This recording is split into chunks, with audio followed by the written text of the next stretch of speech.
고난과 약함의 사람 한경직 목사. 20세기의 가장 위대한 목회자. 빌리 그레함 목사는 한경직 목사를 가리켜 제가 가장 존경하고 사모하는 분이라고 부르며 20세기의 가장 위대한 목회자들 가운데 한 사람이라고 극찬했다.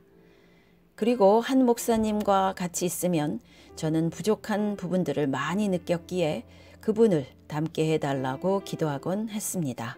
라고 고백했다. 너무나 진솔한 표현이고 고백이다. 템플턴 재단은 1992년 4월 29일 한경직 목사에게 템플턴 상을 수여하면서 20세기 한국의 가장 대표적인 목사라고 평했다. 한경직 목사가 이 시대의 진정한 목회자와 설교자가 될 수 있었던 것은 그의 재능이나 학문 때문이 아니다.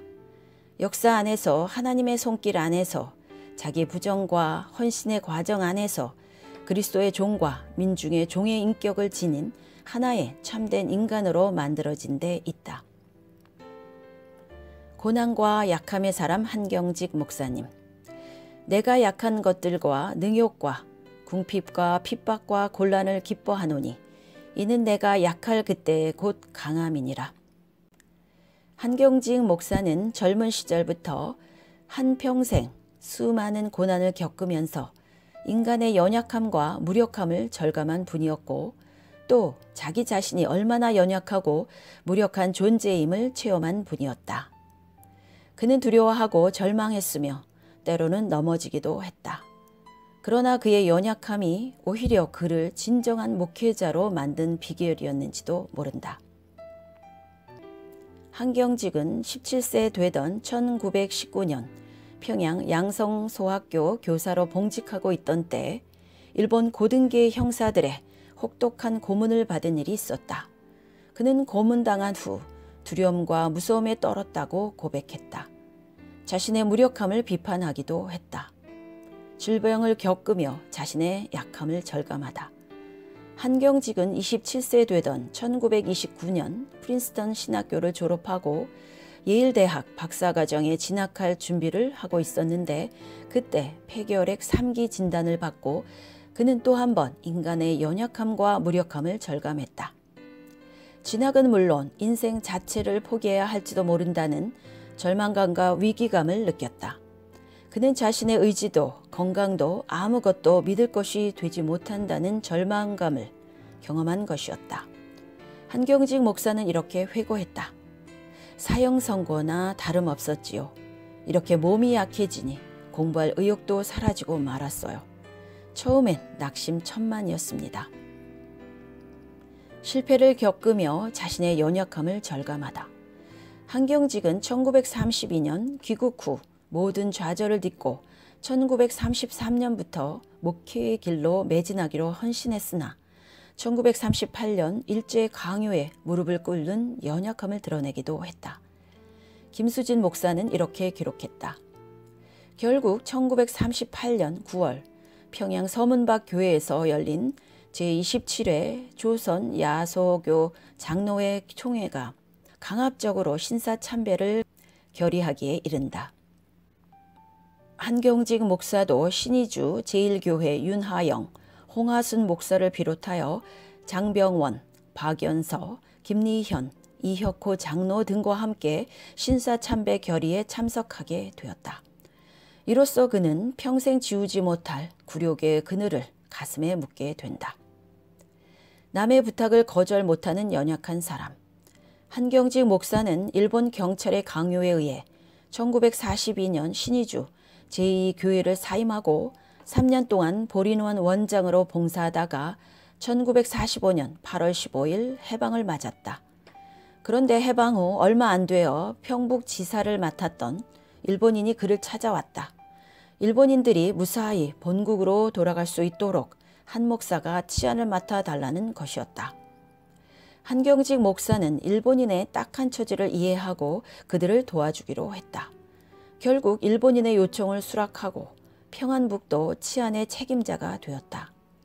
그 후로도 한경직 목사는 누구의 요청도 거절하지 못하는 연약한 사람, 또는 선량한 사람으로 한평생을 살게 된다. 최창근 장로가 한경직 목사의 유일한 약점은 어떤 사람의 요청도 거절하지 못하는 것이라고 지적했는데, 한경직 목사는 평생 이와 같은 약점을 지니고 살게 된다. 양떼를 남겨두고 남쪽으로 피난 가면서 연약함을 절감한다. 한경직 목사가 평안북도 치안 책임의 소임과 기독교 사회민주당 조직의 소임을 다하고 있을 무렵 소련군이 신의주로 진주하여 공산당원들이 신의주를 장악했다. 소련군과 공산당원들은 한경직 목사와 기독교 사회민주당에 압력을 가하며 폭력을 행사하기 시작했다. 생명의 위협을 느낀 한경직 목사와 윤하영 목사는 월남을 결심한다. 1945년 10월 초순 두 사람은 청년 김치선의 경호를 받으며 트럭과 기차와 달구지를 번갈아 타기도 하고 때로는 걷기도 하면서 남쪽으로 향했다. 양떼를 남겨두고 남쪽으로 떠나는 한경직 목사의 마음은 처절했다. 6.25 때 또 피난을 가면서 연약함을 절감하다. 한경직 목사는 1950년 6월 영락교회당을 건축하고 12일부터 이대영 목사를 초청하여 준공 감사 붕 사경회를 개최했다. 이산의 아픔과 함께 위로와 기쁨을 나누는 은혜의 사경회였다. 그러나 사경회가 끝난 6월 25일 주일 아침, 북한 인민군이 탱크를 앞세우고 남침을 감행했다는 소식이 주일 예배를 드리고 있던 교인들에게 전해졌다. 한경직 목사는 담담하게 예배를 인도하며 닥쳐올 시련에 대비할 것을 강조했다. 28일 아침 서울 거리에는 태극기 대신 인공기가 올랐다. 한경직 목사는 처음에 피할 생각은 없었다. 그래서 모든 것을 하나님께 맡기고 교회당에 들어가서 기도했다. 그러나 한경직 목사는 김치복 집사와 이창노 장로의 강요로 청파동에 피신했다가 이튿날 아침 한강을 건너기 위해 마포까지 갔다. 마포 나루터는 도강하려는 사람들로 인산인해를 이루고 있었다. 도강을 포기하고 다시 교회로 돌아가려는 순간 어느 사공이 손을 흔들며 한경직 목사를 불렀다. 가끔 영락교회에 출석한 사람이라고 말하면서 배를 타라는 것이었다. 그의 말을 듣고 있던 한경직 목사는 그 젊은 사공의 얼굴을 더 이상 쳐다볼 수가 없었다. 영락교회를 두고 도피하는 자신이 너무 초라하게 느껴지는 순간이었다. 하나님 죄송합니다. 교회를 지켜야 하는데 또 이렇게 되었습니다. 저의 잘못을 용서해 주십시오. 저의 믿음 없음을 용서해 주십시오. 벌써 두 번째가 아니던가. 해방 후 신의주 제2교회 시절 생명의 위협으로 인해 양떼를 두고 월남한 일이 늘 마음에 걸리던 그였다. 그런데 또다시 교회를 버리고 피난길에 오르게 될 줄이야. 전쟁의 비참함과 위기감 속에서 자신의 무능함을 절감하다. 한경직 목사가 자신의 약함과 무능을 절감한 때는 전쟁 중이었다. 안양과 대전과 대구를 거쳐 부산까지 밀려내려온 한경직 목사는 목회자들을 중심으로 구국 기도회를 열어 하나님께 부르짖어 기도하며 피난민들을 격려하고 부상병들을 찾아 위로하는 일에 전력했다. 그리고 자신의 무력함과 절망을 절감했다. 그는 절망하지 않을 수 없었다. 모두의 소원이 너무나 분명함에도 불구하고 자신에게는 그 소원을 이루어 줄 힘이 없었다. 매일 절망의 끝을 오가며 느끼는 무력감은 구국 기도회를 통한 하나님의 역사를 더더욱 간절히 사모하게 하였다. 정교 분리의 원칙을 사수한 한경직 목사. 한경직 목사가 자신의 약함을 또 한 번 드러낸 것은 군사 독재 정권 시절이었다. 그는 군사 독재 정권을 비판하고 반대하는 시위나 서명을 반대했을 뿐 아니라 군사 독재 지도자들을 위해서 기도하며 후원까지 했다. 그는 1971년 5월 1일 박정희가 참석한 대통령 조찬 기도회에 참석하여 국가와 대통령을 위하여서 기도하고 설교하며 기독교 신앙만이 인간의 존엄, 자유, 평등을 신장하므로 기독교 신앙을 받아들일 것을 호소했다. 혹자는 그것을 그의 약함이라고 평가할 수 있지만 그것은 그의 평소의 나라사랑과 반공주의와 복음 전파의 소신과 입장에서 비롯한 것이었다. 그는 이렇게 회고하며 자신의 입장을 밝혔다. 유신 헌법 만들 때 교회에서도 떠들고 청년들이 데모도 하고 우리 영락교회 청년들도 데모하려 했거든요. 나는 막았단 말이요. 절대로 못한다고 했시오. 잘못하는 것은 잘못한다고 말을 해라. 진정서를 보내든지 온건한 방법으로 하지 사회 불안을 조성하여 공산당하게 기회를 주는 일은 절대 하지 마라 했시오. 그때 한 가지 더 생각했시오. 내가 제일 원하는 것은 민족 복음화가 아니겠소. 그때 군인 전도할 때인데 내가 이거 서명운동하고 내 이름을 먼저 써놓으면 군인 전도의 길이 막히거든. 그러니 이거 전도해야 할 목사로서 제일 계명되는 사명을 버리고까지 정치운동이나 사회운동에는 가담 않는다는 그 원칙이 서 있었시오. 그는 전두환 정권 때도 비슷한 약한 입장을 취했다.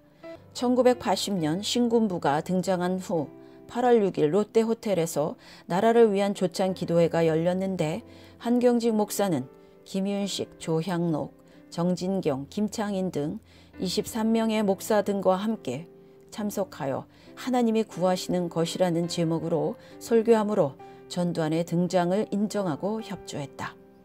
이만열 교수는 이 때문에 참석자들은 독재 정권의 출현에 협조했다는 비난을 면치 못하게 되었다고 평했다.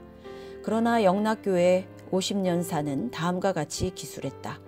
이 같은 태도는 보기에 따라 매우 애매하고도 소극적인 태도로 비치기도 하였다. 이 같은 비판의 소리 속에서도 한경직 목사의 궁극적 관심과 태도는 정치 사회적 모든 문제를 성서적 기본 원리라는 자신의 목회 신조이자 목회 철학의 틀에서 벗어나지 않으려는 원칙을 고수했던 것이다. 이 점이 세상으로부터 비판의 대상이 된다 해도 그는 이 원칙을 지켜나갔으니 이 점이 한경직 목사와 영락교회의 장점이자 또한 한계였다 할 것이다. 노환으로 인한 연약함을 절감하다. 한경직 목사는 그의 생의 마지막 2년 동안 노환으로 많은 고난과 약함을 체험했다. 아니 한평생 폐 하나를 도려낸 장애인으로 약하게 살지 않았는가. 한경직 목사는 어느 대담에서 괴로운 일이 무엇이냐는 질문에 일생을 연약한 몸으로 살아온 것이 제일 괴로움이었지요 라고 대답한 일이 있다. 마지막 2년 동안 두 다리를 수술하는 고통도 겪었고 말을 잘하지 못하는 답답함도 당했다. 특히 마지막 6개월 동안은 가래가 너무 끓어서 목에 구멍을 뚫고 지내는 극심한 괴로움도 겪었다. 그는 필자의 손을 붙잡고 늙는 것이 재미없어 라고 그의 노약의 서글픈 심정을 토로하기도 했다. 그는 마지막까지 한국 교회와 민족의 고난을 몸에 짊어지고 약하고 아프게 살았다. 그는 몸뿐 아니라 인간 자체는 약한 존재인 것을 실감하고 고백하면서 살았다. 그래서 그는 설교하면서 우리 사람은 약합니다. 우리는 파산된 존재입니다. 라는 말을 자주 했다. 연약한 목회자를 찾아보기 힘든 시대, 바보처럼 약함을 고수하시다. 그는 고난과 약함의 사람으로 살다가 고난과 약함의 사람으로 죽었다. 편안하게 죽는 것이 복일 수도 있으나 진정한 목자와 제사장의 죽음은 그런 죽음이 아니다. 한경직 목사는 고난과 약함의 사람으로 살다가 고난과 약함의 사람으로 죽었다. 한경직 목사의 연약함을 비난하고 비판하는 사람들도 없지 않다. 그러나 대부분의 사람들은 한경직 목사의 연약함과 실수를 긍정적으로 받아들인다. 이욱은 부장판사는 이렇게 그를 존경했다. 정의감 넘치는 이들이 총칼을 두려워하지 않고 데모하고 감옥에 갈 때 그는 총칼 든 사람들의 영혼을 위해 하나님께 기도를 드려주고는 정말 바보처럼 욕만 실컷 얻어먹었습니다. 이만열 교수도 한경직 목사의 생애를 이렇게 긍정적으로 마무리했다. 그는 일제 강요 앞에 넘어져서 연약한 인간의 모습을 보였지만 늦게나마 그것을 공개적으로 고백하고 회개하는 모습을 통해 인간의 연약성을 극복하는 용기와 지혜를 보였다. 전도자와 목회자의 기본적 자질은 약함. 영국의 존 스토트 박사는 최근 2000년 7월 18일 영국 캐직에서 설교하면서 전도자와 목회자의 기본적인 자질은 약함이라고 지적했다. 그리고 그것을 지닌 대표적인 사람이 사도 바울이었다고 말했다. 사도 바울은 약하며 두려워하며 심히 떨었노라고 고백했다. 스토트 박사는 약함의 자질을 지닌 또 한 사람은 스펄전 목사였다고 지적하면서 자기는 세계 곳곳을 다니며 수많은 전도자들과 목회자들을 만나보았지만 약한 사람을 별로 만나보지 못했다고 말했다. 아마 스토트 박사가 한경직 목사를 만났다면 한국에서 비로소 약한 목회자를 만났다고 고백했을 것이다. 약함의 신학을 가졌던 한경직 목사. 1969년 8월 3일에 행한 설교에서 한경직 목사는 약한 데서 온전해지는 능력이란 제목의 설교에서 수많은 사람들의 예를 들면서 약함을 통해서 주어지는 은혜를 간증했다. 한경직 목사는 한평생 자기 자신의 약함과 민족의 약함을 절감한 사람인 동시에 그 약함을 통해서 하나님의 깊은 은혜를 체험하고 간증한 사람이었다. 1972년 4월 23일에 행한 약할 때의 강하니라란 제목의 설교에서 다음과 같이 고백했다. 인간이 약할 때는 흔히 겸손하여집니다. 건강하더니가 중병에 걸려 약해지면 겸손하여집니다. 교만은 만주의 어머니라고 합니다. 둘째, 이뿐 아닙니다. 인간이 약하여질 때 그 생각이 깊어집니다. 인생의 깊은 문제를 탐구하게 됩니다. 셋째, 그뿐 아닙니다. 우리가 약할 때의 기도를 더하게 됩니다. 벌써 오래전에 내가 미국 뉴멕시코주 알파컬리라는 도시에 있던 요양원에 입원하여 있을 때 제가 폐가 약하여 약 2년간 입원하고 있었습니다. 나는 그때에 병석에 고요히 누워서 약할 때의 강하니라라는 선구를 묵상하는 가운데 많은 은혜를 받았습니다. 여러분, 약할 그때에 그리스도의 능력이 온전히 나타납니다. 사도 바울과 같이 내가 약할 때 곧 강함이라고 외칠 수 있기를 바랍니다. 역설의 진리로 살았던 지도자. 강한 사람들이 너무 많은 이 시대에 우리는 인간 한경직에게서 약한 사람을 본다. 고난의 사람과 약함의 사람을 본다. 인간 한경직은 고난과 약함의 사람이었다. 오늘날 목회자마저 강한 사람의 이미지를 보여주는 이 시대에 역설적으로 약한 사람의 이미지를 보여주신 한경직 목사님은 정말 예수님의 형상을 가장 잘 드러내 보여준 한국 목회자들의 표상이셨다. 아멘.